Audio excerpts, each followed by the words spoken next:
Okay then, so Dan, how are you doing today? Yeah, I'm good, thank you. How are you? Yeah, not too bad, thank you. So what we'll do is we'll get straight into it.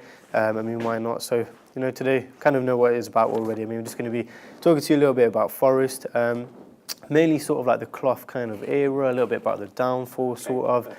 So like I said, we'll get straight into it. How long have you been a Forest fan yourself? Myself, probably a die-hard fan since I was probably about 12 or 13. I can remember watching on the TV when I was a little kid. Yeah. But also I did like sort of like the Giants, like Manchester United, just like other kids of the 90s and the noughties era. But I was a die-hard fan since probably about 12 or 13. 12, 13, sounds good. To be honest myself, I am a Manchester United fan as well, so I can't really say too much about that. But obviously 12, 13, obviously quite a young age. Do you remember the first game that you went to? Or? Yes, I can. It was around I think it was the 2004, 2005 season. I can remember we played Ipswich. It was the first home game of the season. Wow.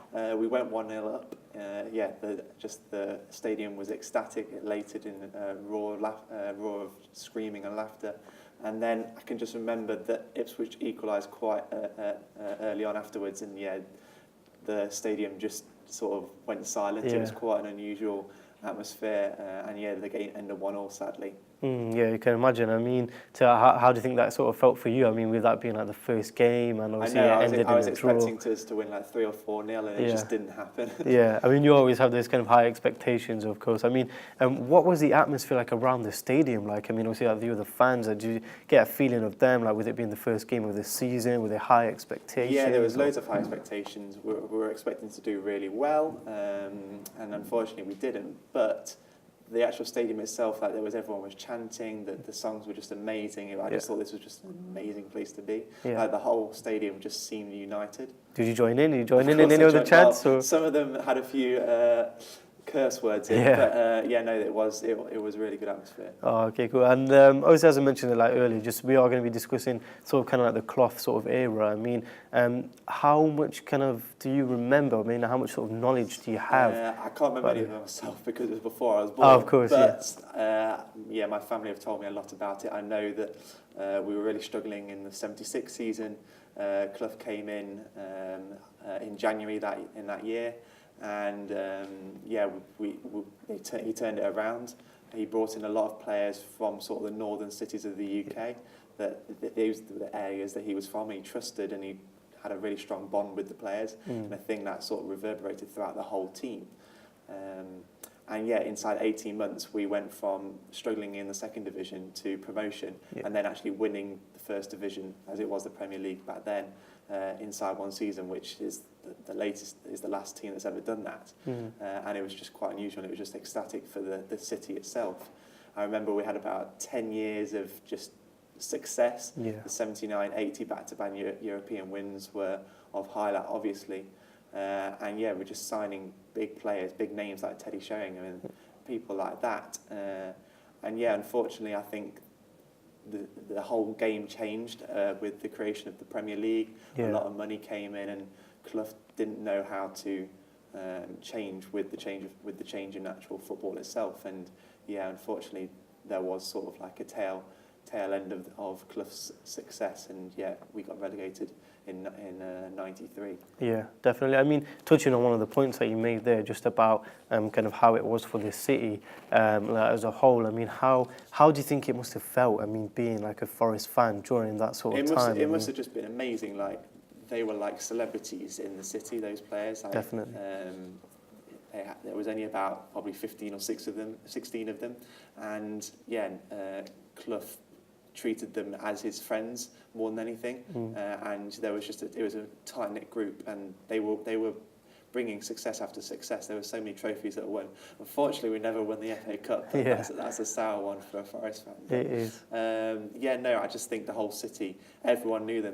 They couldn't walk through the streets without being stopped by the public. I just think it's probably an amazing city to live in at the time. Definitely. And then again, also, you kind of sort of mentioned about Clough bringing in like a certain type of players, like a certain type of caliber. Obviously that can be put forward as one of the main reasons as why Clough had such success during his time at Forest. But like, why do you sort of think that, you know, Clough had like such success? I mean, what kind of aspects do you think, you know, played such a big part in him being such a huge kind of figure and like having such like success during his time at Forest? I mean, I think it was being a northerner. He'd already proved his success at other clubs like Derby County. definitely.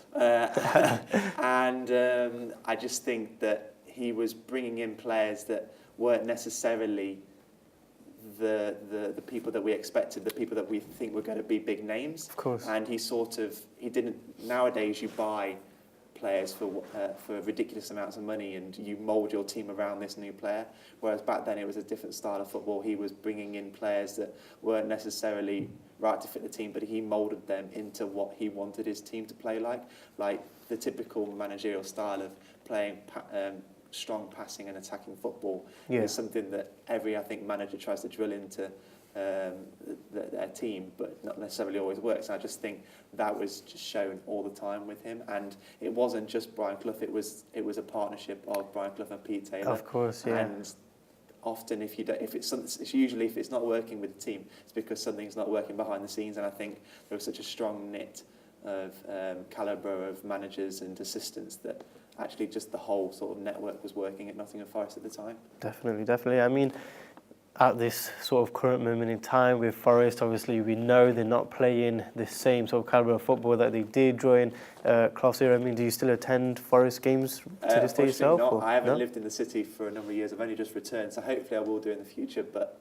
unfortunately, unless you're a season ticket holder, their games are quite expensive, and I do have a lot less time on my hands. But hopefully now I'm living back in the city, I will attend some games because they are playing pretty okay this season so far, so fingers crossed. Yeah, fantastic. I mean, obviously, like I said, they are playing sort of okay-ish this season. I mean, what do you think, like, let's say you are going to attend this sort of game in the future, I mean, do you think the atmosphere is going to be any different compared to, you know, that first game that you attended in the first game of the season against Ipswich? Do you think atmosphere is going to be any different, or how do you think it is sort of right now? I don't know. I think with the new buyer and the new managers that are coming in, I think fans are starting to get a belief again, but the game has changed so much from Brian Clough's era. I think a lot of people have a lot less expectations with what Forest can do. Yeah. We have nowhere near as much money as these Premier League clubs, so of course.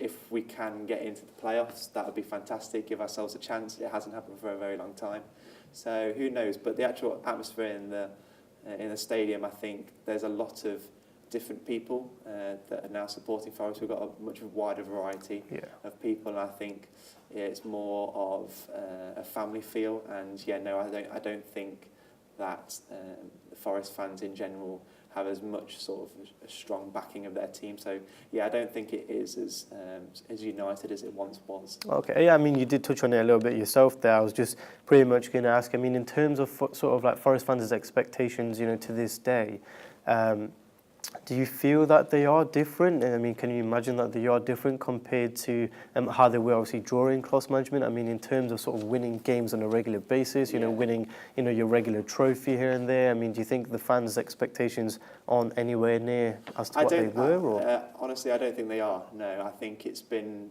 sort of 15, 20 years where we've had any real success. Yeah. And if we can get into the playoffs, potentially get promoted, then we'll see what happens, because as soon as you get promoted into the Premier League, the club itself and the city earns a lot more money. Yeah. So who knows if we can get there? There are teams that have done it in the past. Teams like Watford, teams like Hull that have gone up there, done really well, definitely, and then have come back down the same way. So there's lots of teams that are on that border of the Premier League and the Championship. So who knows what could happen?